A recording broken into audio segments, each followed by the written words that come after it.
Okay, let's just continue to discuss about the chapter on the Abhidharma.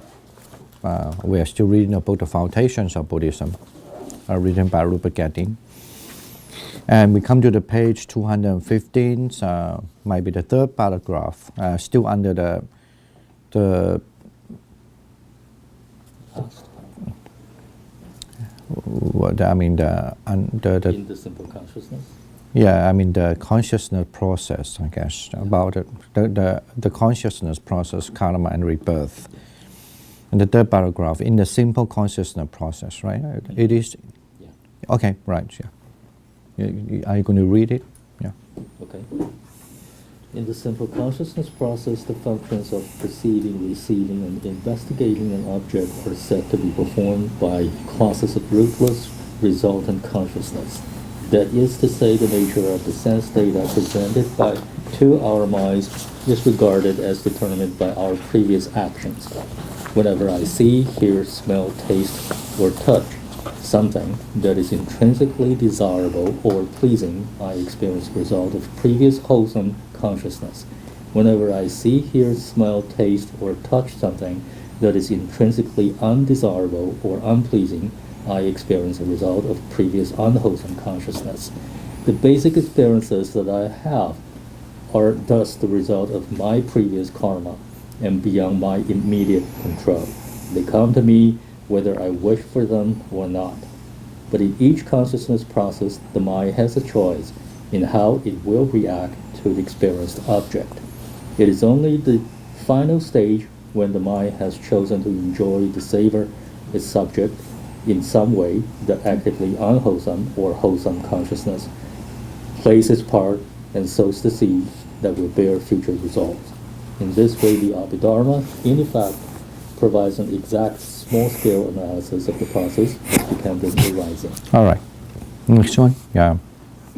The theory of Bhavanga consciousness requires some further comment. Bhavanga is the state of mind a being is born with it, and it is the state of mind to which a being returns in deep, dreamless sleep and in between every consciousness process. More strictly, it is the state of mind that arises at the moment of conception in the womb, forming the link patisandhi between one life and the next. The particular characteristics of a Bhavanga consciousness are unique to an individual being. A particular Bhavanga thus reproduces itself and recurs throughout a being's life, defining that being as an individual. For human beings, the function of Bhavanga is performed by one of 8 general classes of wholesome, resultant consciousness. Like the consciousness that perceive, receive, and investigate an object, these kinds of consciousness are the results of previous karma. But unlike the former, they are not rootless. Rather, they have the roots of non-attachment, friendlessness, and sometimes also wisdom. They are therefore much richer and complex kinds of consciousness. Okay. The basis of rebirth as a human being is then one of these 8 types of consciousness now are the result of previous wholesome karma.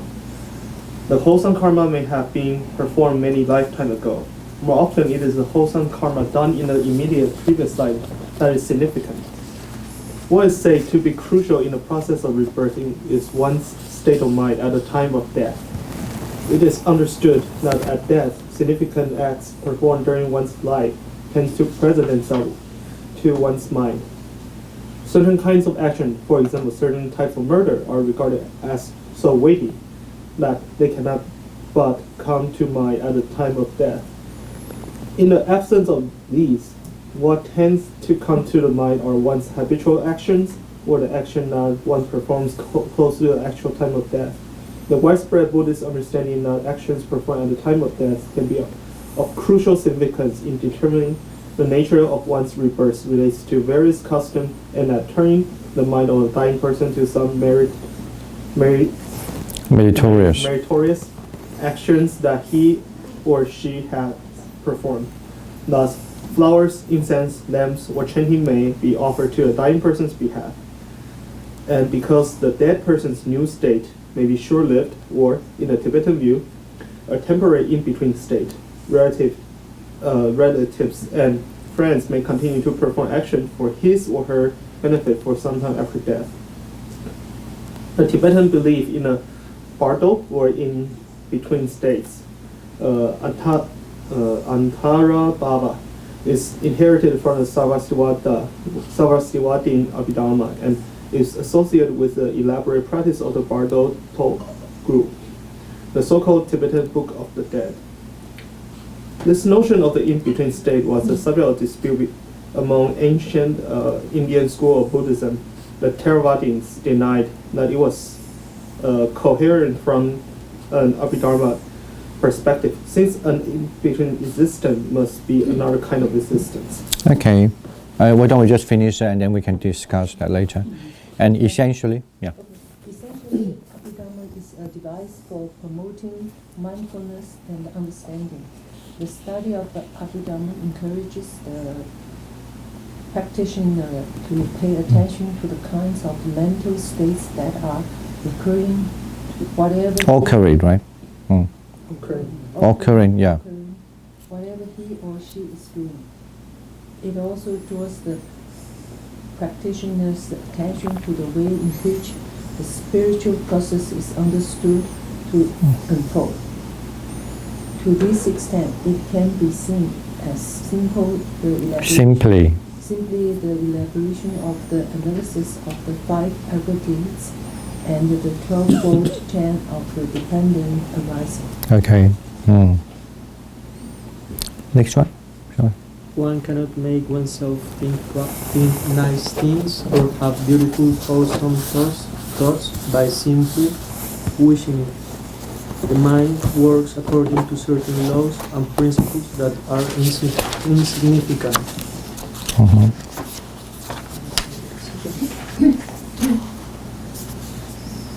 Respects beyond our conscious context.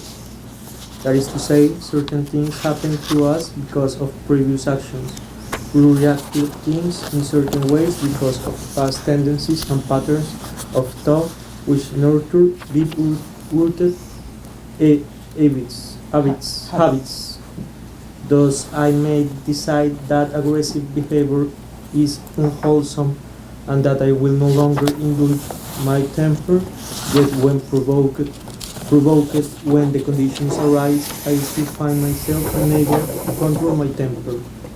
We react in unwholesome and unhealthy ways because greed, hatred, and delusion have not been rooted out. These tendencies lurk in our minds. These tendencies lurk in our minds, and when the appropriate conditions arise, they come to the fore. On the other hand, there are also present in the mind the seeds of wholesome and healthy states of mind. According to the theory of the Buddhist path, these must be gradually and patiently nurtured and cultivated. The process is compared to the way in which a hen cannot simply hatch her chicks by a mere wish. She must sit patiently nurturing the eggs until suddenly they finally hatch. All right, thank you. Okay, I guess because in Abhidharma, of course, one of the big subjects is about the consciousness, and then how many kinds of consciousness are they?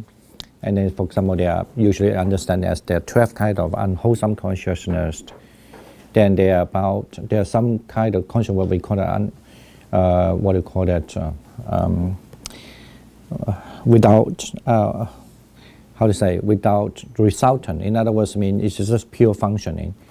So, and for example, there are 7 kinds of it, and then also there are 8 kinds of it that actually is still something to do with the past karma as well. And then you also talk about the consciousness, that the consciousness is the consciousness that purely just only activities going on, but not necessarily always go with the karma. That would produce a karma. Because those kind of analysis is very important for Buddhism, is because well, we will certainly believe that there are moments that I could actually, through your practices or in your life, when you have a correct way of doing it, so you could actually still have an action in your mind, because your mind will never stop, right? Your mind never stop. But how you explain that when the mind are not stopping, but they're still not creating anything, but only something that without taking you into the future karma, right? Yeah, sometimes you do the good thing, of course, in the past that your mind was still active with a good mind. How this good mind comes along as well, and how one can shift that one good mind into the bad mind, from one bad consciousness into the good consciousness, and so forth. Those are explained in the Abhidhamma. Besides that, also then we also talk. That's what I mean, the consciousness process. And in the process, of course, then you also have a kind of concept called bhavanga here. They use a term. Sometimes 就是有分析 in Chinese, but the bhavanga sometimes, but you still have to remember this term because it's a very quite a unique term, particularly in Pali Buddhism. So, and then the bhavanga, literally mean bhava, mean exist. Anga mean the factors, or you could say a branch. But usually we like to take it almost like the exist or you can existence factor. It's not to say that because of it. So it kind of like, that's why I say bhavanga understand as almost like the way that you were born. You're born, it's there.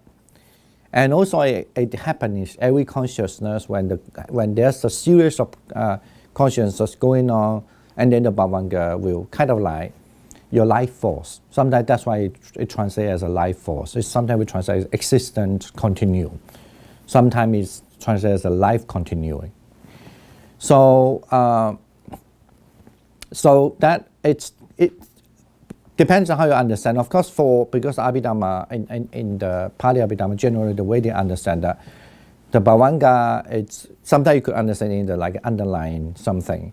When it's not active, it's always dropped to the bhavanga. Okay, something like that.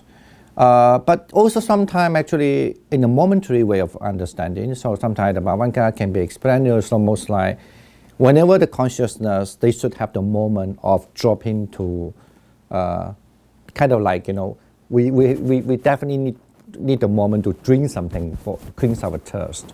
So then you might have the moment to drop and then get this life, kind of like your very fundamental kind of life, okay?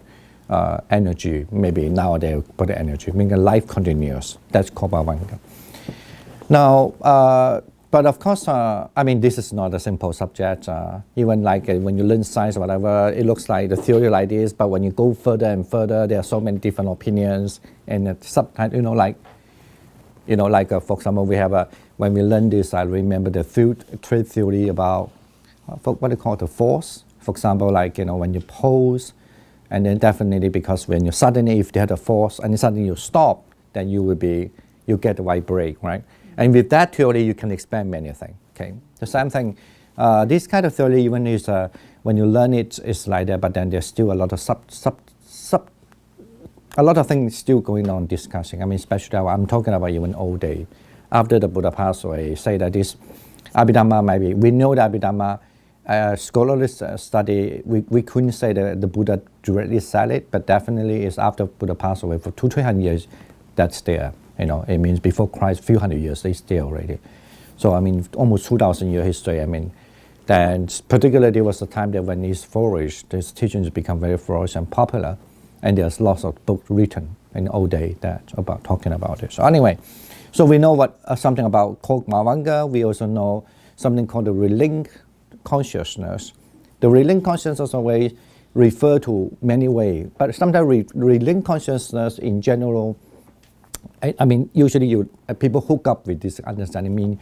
It just means your past life into present life. But yes, it's kind of like that. But relink in sometimes the term is only used. It means it's a way that you can link yourself to the past.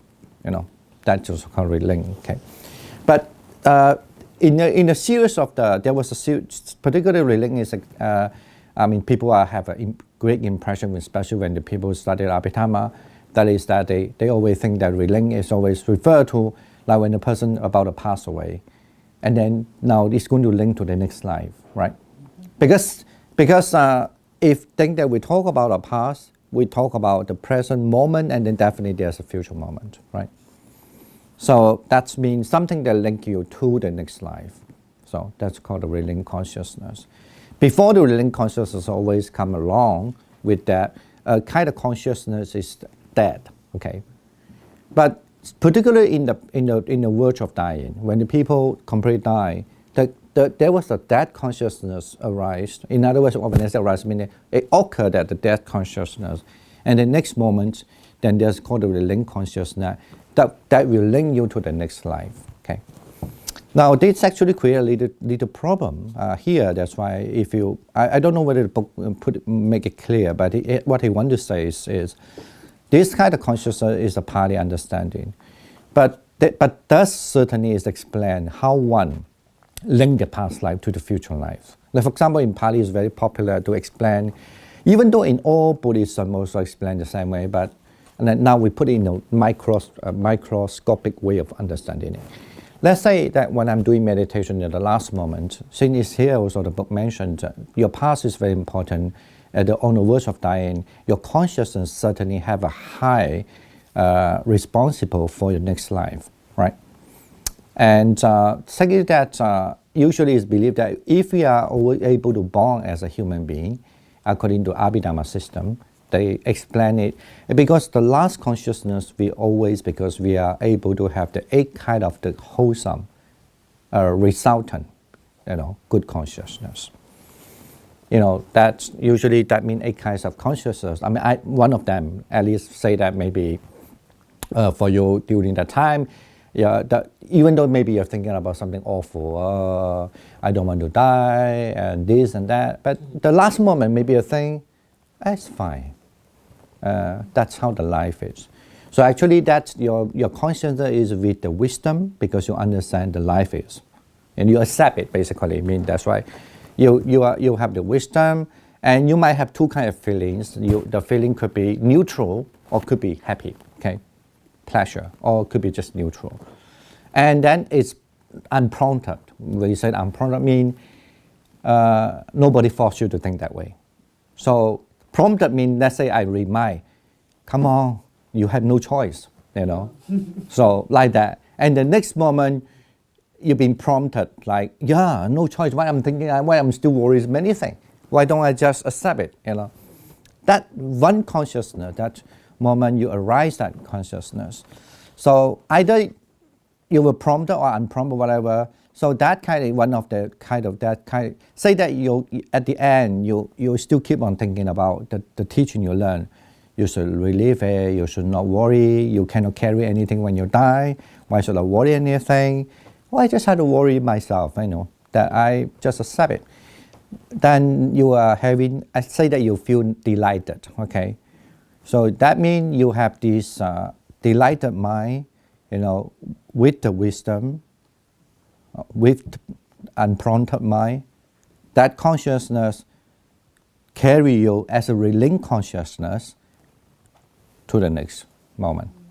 Okay, now, so of course this also is a kind of way of explaining about the causality, meaning the cause that giving you the result that why a person can be born as a person. Yeah, maybe that person still carry somehow bad karma. Say that that person is always a bad person. Always abuse other people, even do maybe big, great bad thing. Okay, say that, so for example. But somehow he have a good luck that at the last few moments he changed his mind, right? So then he would be able to born. Well, I mean, in average kind of calculation, you could say, look at this person. And that person, a bad person, and that person might be, in his consciousness, if you do calculation, kind of like, he should be born in a bad place because all his consciousness is always bad. But you never know in the last moment. I mean, at least this is how the Abhidhamma way understand. The last moment you change, right? So he was born as a person, and because he have the pleasant mind, so he could be born as a happy baby. Okay, I mean, that's the reason also in Buddhism believe why a baby has a born is happy or not happy. It's because if he were born in the neutral mind, or especially the previous before the few moment he was in a sad mood, and then of course at the last moment he changed either into neutral. Then when he was born, he is kind of like not very charming, usually not smile a lot, baby. That's something like this. Actually, I guess there's a lot to talk about this. That's the reason why in Abhidharma teaching later on what we learn, when a baby was born, even in such a state of unhappy, you always cheer the baby up, change his consciousness when he was a little kid, a baby, because he will change his future life. Always make him happy, let him learn the joy, This you have activate his consciousness. Of course, nowadays we study this as almost like a neuroscience, saying that actually when they learn this kind of thing, they find that a lot of way of thinking is because you don't open the path. It's almost like there's a forest, thick forest. You definitely need to learn how to cut all these trees off, and then you have a road, one way to go in a path. But that is not enough. You need to also learn how to develop so many paths. Some people, they are not very thoughtful people, for example. Just like the happiness, the way of getting the joy or happiness, the same thing, you need to actually activate and open the path for that, so that then they can, the networking is become stronger and bigger also. Anyway, now that's because Buddhism seems very much talk about is the rebirth, and this is one way of how the Pali understand. But then in Tibetan, or which is actually were influenced by the, it's not just the Tibetans. What another kind of Abhidharma nowadays that I used to teach as well. And that is called the Salavasting. Here there's a term called Salavasting Abhidharma. 就说一吹有部, But in general Chinese, usually we just say 有部. We don't just say 说一吹有部. It's a long word. So, and those kind of Abhidharma, even from that, it's not Tibetan Buddhism, actually it's from that Abhidharma system also. But in those it was mostly flourished in the area like in Afghanistan area, like nowadays the very south part of Pakistan, and now in Kashmir, including the Kashmir, it's almost like in India, the northwest, and even up to the Afghanistan and the Pakistan, okay? And those sides actually they were very flourished, this kind of Abhidharma. They have a different system. Not all the things are different, but at least some perspectives different. Like this, what we are going to say is they believe in that when a person dies, they have a stage called a battle. But there's a Tibetan word called battle, but in Chinese called 中阴身. So, or sometimes we translate as intermediate state. Mean there's a state that a person dying, and then there's a state not as a human and not as a ghost, but in the between state they call it. And that kind of between state, that's the reason why certain traditions, including the Chinese Buddhism, is influenced by the Abhidharma system. So they talk a lot and encourage how you should settle when a person dies, because you want the person to be born in a good place, because of the person you care about. So that's the reason why they have many kind of, even later on have a lot of Buddhist ritual for those things as well. Okay, but he did mention in the book also, when you study Buddhism, you definitely have to know, but like a Pali Buddhism do not have that kind of understanding.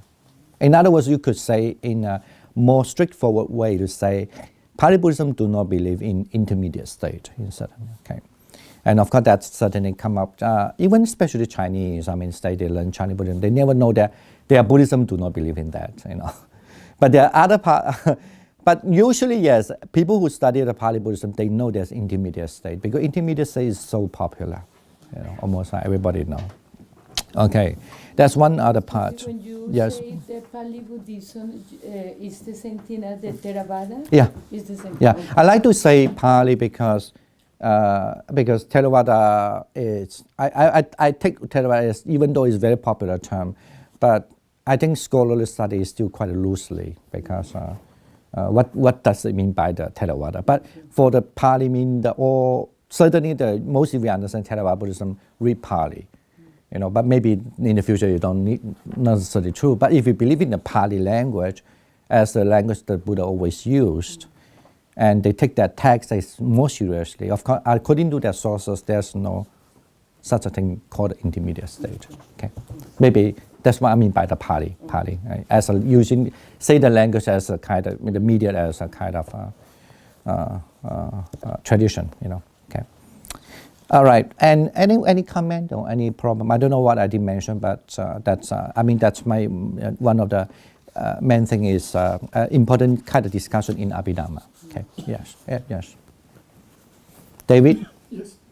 Any question or any comment? No.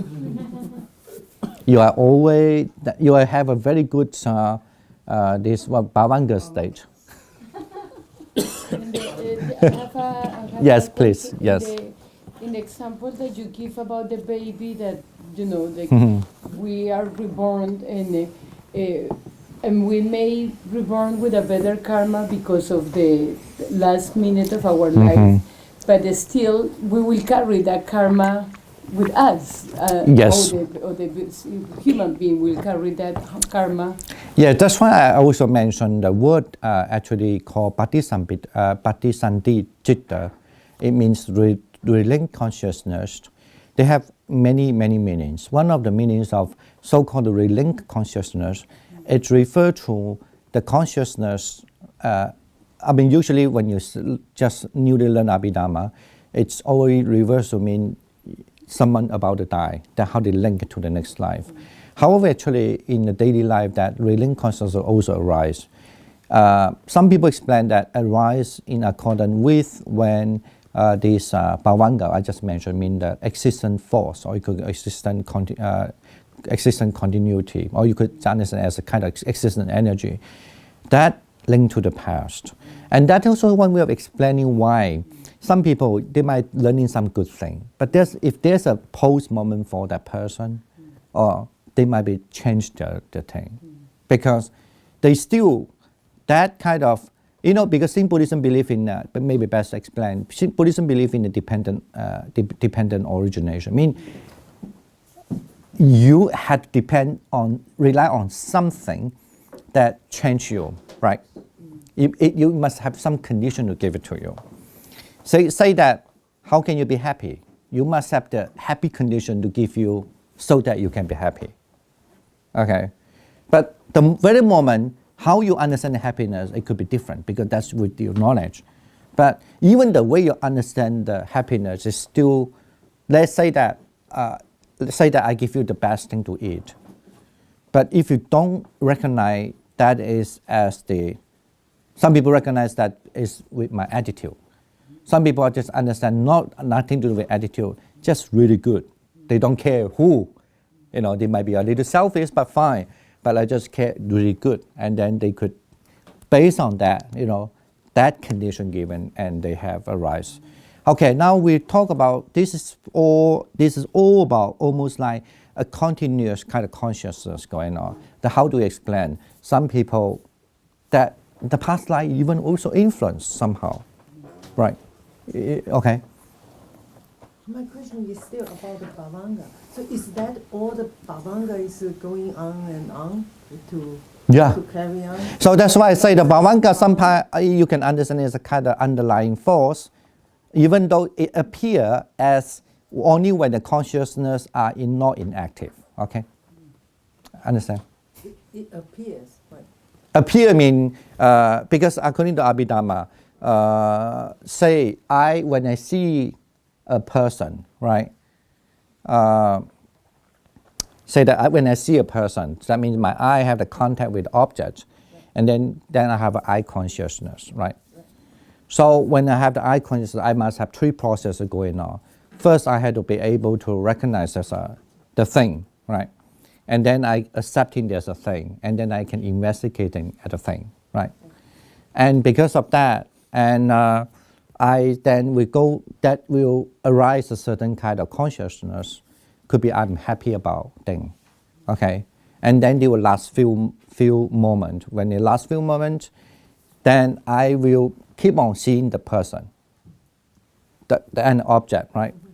So in other words, then I will have few moments of contact with the object. So we call that it's mean. Let me how to say it. It means you look at the thing, but actually you're based on what the previous experience to contain you as the consciousness. And it's usually believed that after that few moments, 2 moments, and then you would kind of like, sometimes we explain it as 70 moments, but sometimes you can explain it 50 moments. But when then you stop, you will have a kind of a pause there, and that's they call that as a bhavanga. Okay, yeah. So that, like you say, the life force, kind of, that you describe it like. I think it's best to don't understand it as like, oh, you do this, you stop. No, actually, best to understand is you have this, and then you kind of like you have energy, and then you go and you have energy. But as an active stage, consciousness is almost like it's not active. But sometimes actually that's the most important, because when you can get in energy, even though it's, the term itself is very energetic, okay? But it's just not show as active in the mind, okay? Okay. Is the bhavanga like stainless? Okay. Look like we are studying Abhidhamma now. Okay. Yes. Say like consistent, or does it change in a few instances? No, they don't change. That's why some say that the bhavanga, as I say, is always to do with the relinked consciousness. It's sometimes the relinked consciousness is linked to the past. But some mostly believe that the link to the past is not, the past is not necessarily just the present past, but it's the long past, generally mean that links the past life. Yeah. So bhavanga is unconditional? That's also is a way to explain that as a condition. Because when you link to the past, the long past means that's the reason why you're still being conditioned by the long past, right? Yes. Okay. But of course, usually it's been understood the bhavanga as a state of, in terms of like a meditational awareness, it's been understood it's always something you are not clear.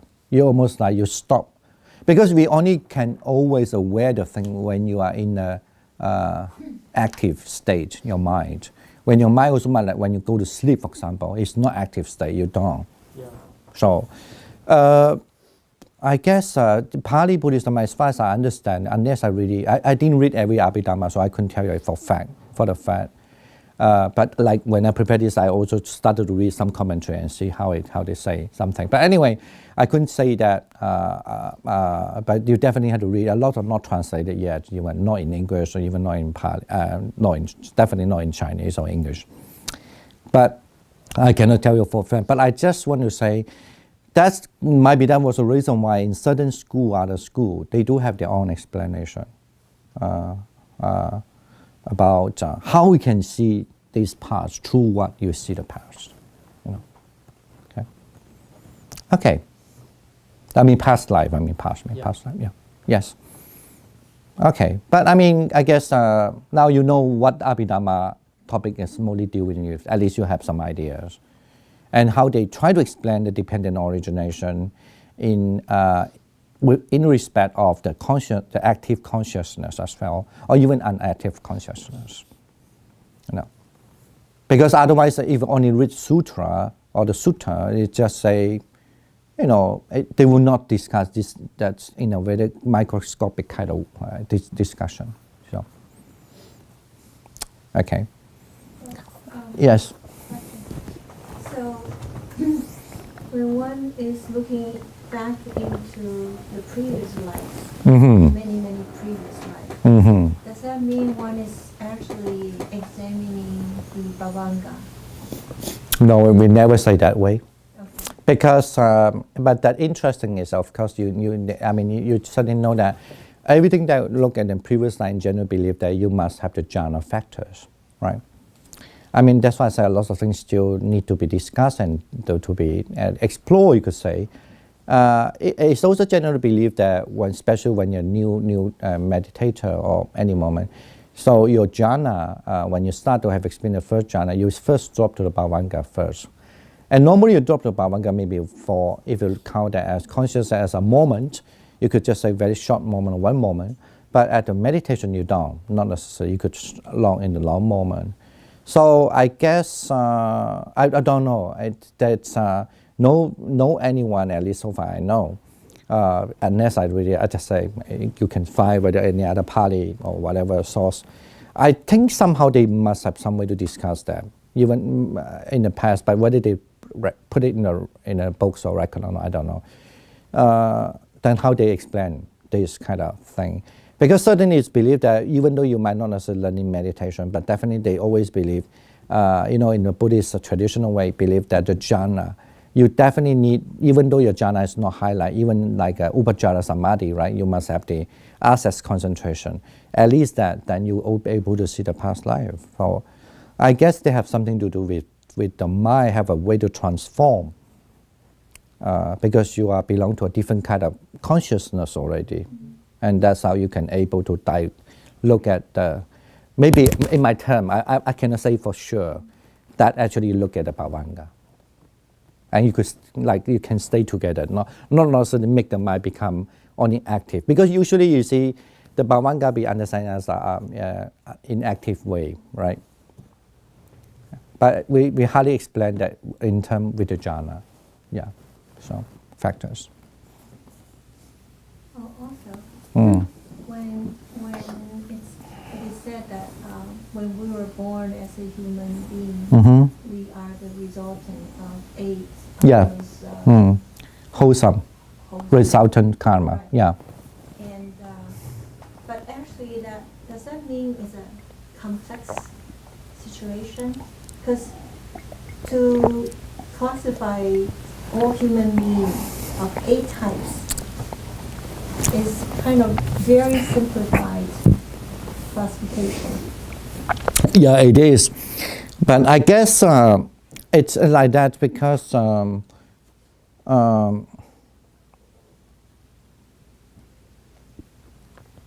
It is just, No. seems to me, it's too simple.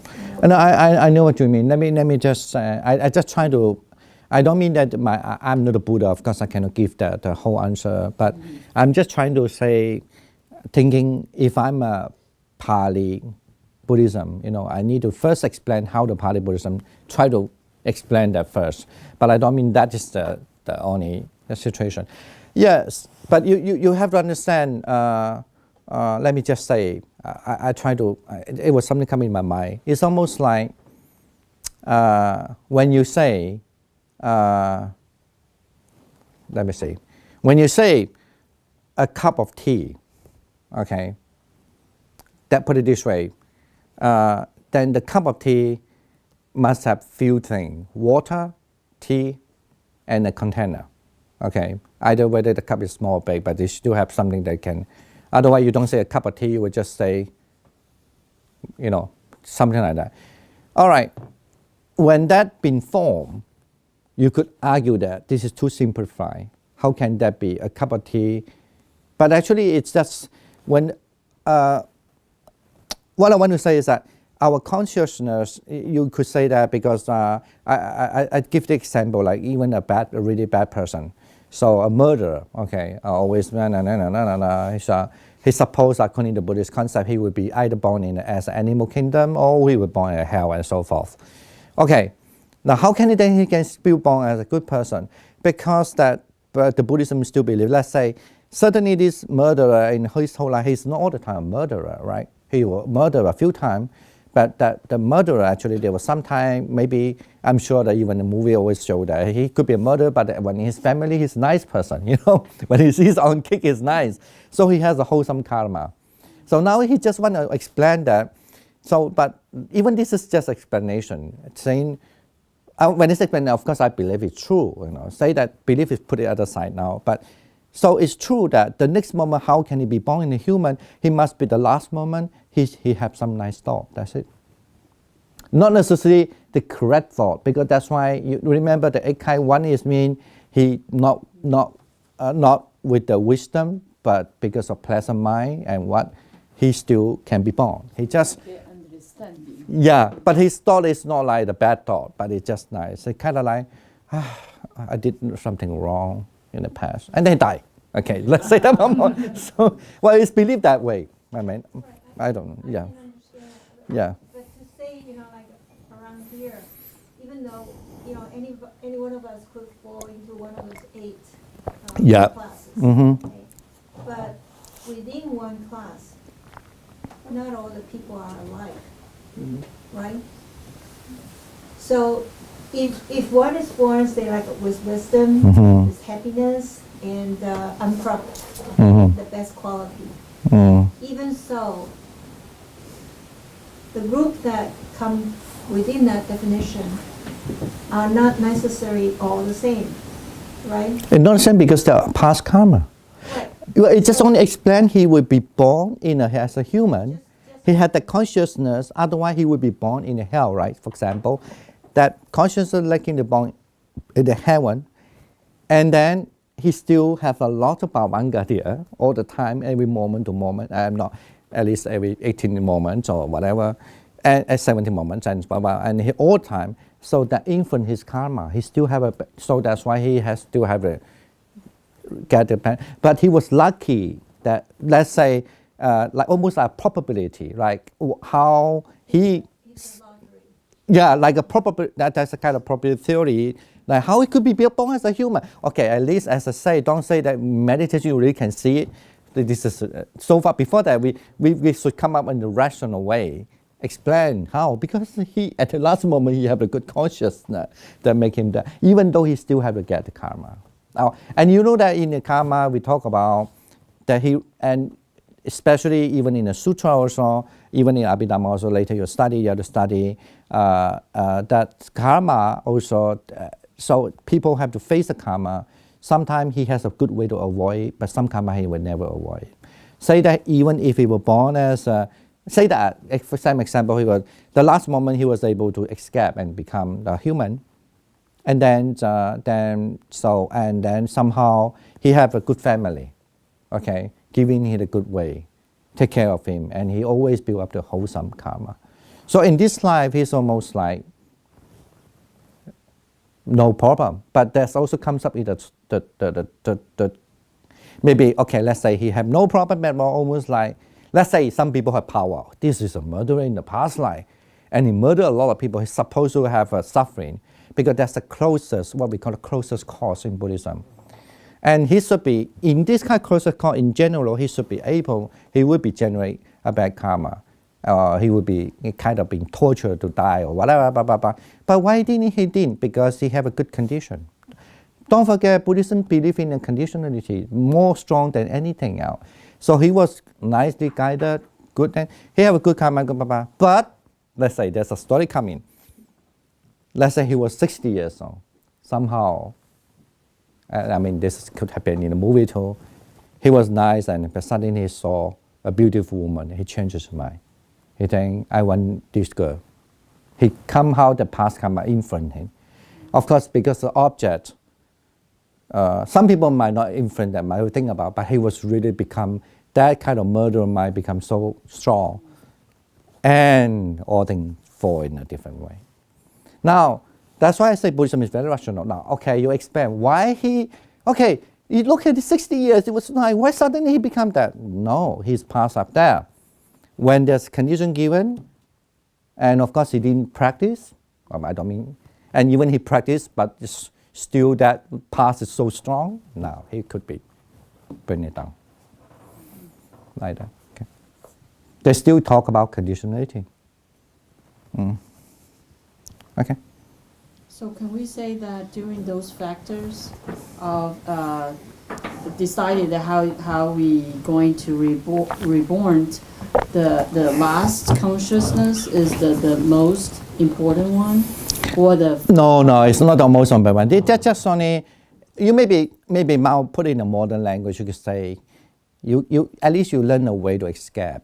I guess that's also show a compassion, right? Say that a person even is so bad at the verge of dying, you're not going to say you're going to hell, right? In Buddhist, that's definitely is not Buddhist perspective. So also saying that you change your mind, so then the next moment you are enlightened, right? Even though, you know what I mean? To that person is enlightened, he suddenly relieved. And that is the consciousness will give him a good chance to be born as a human. And if he have a good karma, somehow, you know, whatever, if he really born in it, and he was lucky to be born, there's a lot of complexity in this case. But anyway, and then he we give him a chance. You know what I'm saying? That's okay. So yeah, this is kind of the the awareness that we have to cultivate, right? This is Yeah, what we yeah. cultivate through meditation. Yeah. That kind of awareness. So It that is. way you don't.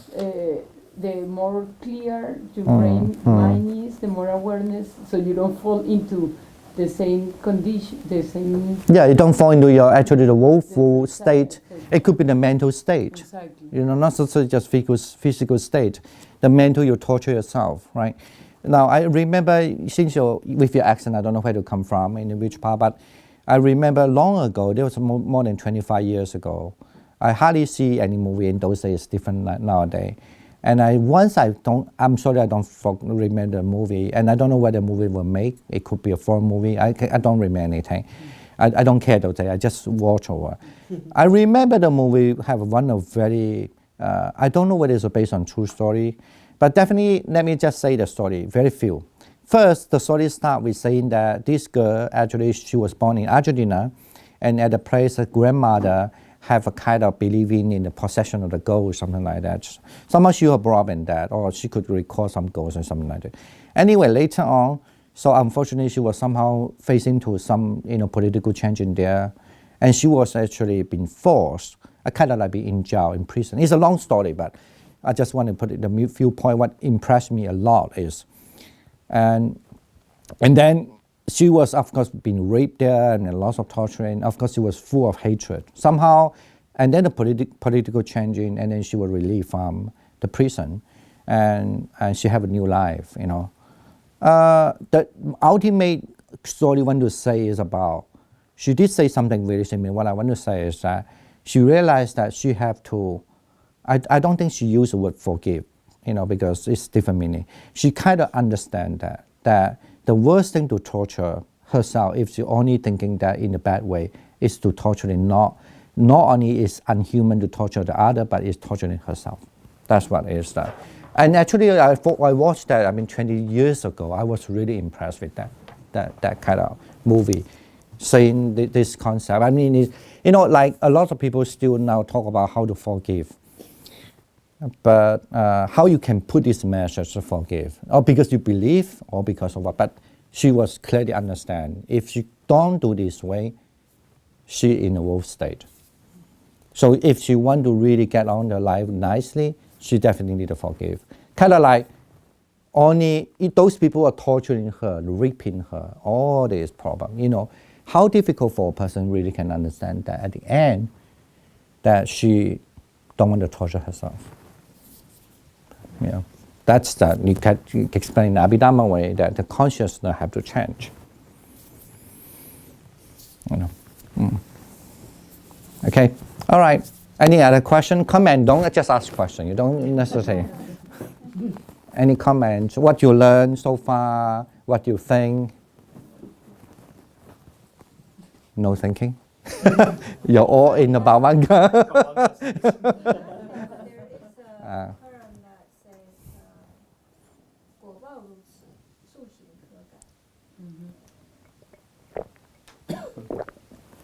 Okay, yes. We want to talk about that? No. Because that's complicated, because that's related to 就是小手缘、大手缘、中手缘, and a lot of issue have to discuss that as well. Yeah. Anyway, unless you study Abhidhamma, so that's all right. That's, as I say, that's a quite detailed thing. Yes. Which one is the fundamental difference between the Abhidharma and the Theravada then? Because No. Abhidhamma is just a general term. it's That I think in the book here also say that it's a general term that is maybe I explain my way is like it's just a first Abhidhamma do not mention about when this take place, how this take place, like in the sutta, but it's just only the illumination of the items, what kind of consciousness you have, and also what kind of material are they. But some maybe you'll find that a lot from the Buddhist text as well. But then actually in Pali Abhidhamma, when I say Abhidhamma is a kind of a canonical text, but this canonical text have not like the sutra mentioned, as I say, when, who, it's just only items. And those Story. No, nothing to do with solid. And it's just almost like a, kind of like a theory or the mathematics kind of like that. And those items, for example, that nowadays when people study Abhidhamma, the Divine Light chapters, and then there's some chapters just start to say about how many consciousness are there, that they, and then all these consciousness are grouped in what way. And then you have the chapter of even one consciousness have, as I just mentioned, like at least there was 7, okay, kind of like, but fingers. But some actually like other tradition, for example, like the influenced by the Sarvastivada, for example, other system of Abhidhamma, then they will say maybe 5. Anyway, so they have different mean how many fingers are functioning as one consciousness and helping one consciousness to function. And that's another chapter. And then you have the chapter started to talk about how these series of mind are processed, and why when one changes the mind to another mind, and why this mind can become a result to the next mind, and then they have a kind of serious process. And that's why it's very common. It's almost like psychology in a very, very detailed way. So those are the Abhidhamma. And then actually that's not limited. If you want to include everything Abhidhamma trying to explain, maybe they try to explain something that they invent some term in order to explain maybe for more detailed thing. Okay. Sometimes they need to also have a microscopic way of explaining every moment, because momentary is actually one of the big concepts that influence Abhidhamma as well. But this is not mentioned in our book here, but certainly it's momentary. Because in the past, we definitely know that you have to observe the thing from the past to the future. But how past, which moment, how quick the moment that could be. But now they have started to discuss our consciousness have the very moment to one moment. One might change that. That's there. That's why it's a microscopic kind of explanation. And also, with that kind of microscopic understanding, then they have to explain the conditionality. Why is that? What condition is given it become like this? And when what condition is not given, that what will be happen, and so forth. Okay. So that's the Abhidhamma system. Okay. And there are many more. Anyway, you understand what I mean? And you could, or maybe usually you understand it kind of like more microscopic and also more systematical explanation. Yeah. But some people hate to study this. But somebody really love it. Yeah. Okay. I think somebody want to say something here? No? Okay. Right. Okay, now good that we come to this. Some Abhidhamma problems. I think why don't we just take, we can take a break, 5 minutes break or what? The more even, a little earlier first because we don't want to stop on the way. Okay. All right, good. I'll see you in 5 minutes. Huh? 5 minutes to Bhavanga. Yeah, to Bhavanga, yes.